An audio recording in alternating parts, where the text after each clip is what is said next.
Келесі сұрақ, жүйелік программалық жасақтама. Бізде программалық жасақтаманы ұбт-да PG деп те беру мүмкін да, пожалуйста деген сияқты да. Бірақ олай емес. PG-ның 3 түрі бар. PG-ның жүйелік түрі бар, PG-ның қолданбалы түрі бар, PG-ның инструменталды түрі бар. Міне, осы жерде жүйелік деген бұл бізде Windows, Linux, жаңағындай macOS, үшін операционный системалар. Қолданбалы дегеніміз ол әртүрлі адамның ыңғайына қарайды. Сен не қалайсың, соны скачать етуге болады. Ол жерде көбінесе ойындары кіреді, қосымша мысалы бағдарламалар кіреді деген сияқты.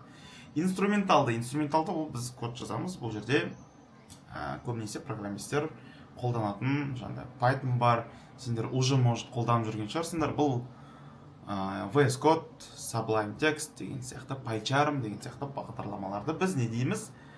Осы инструменталды программалық жасақтамаға жатқызады екенбіз. Ал мына сұрақтың жауабы бізде операциялық жүйелер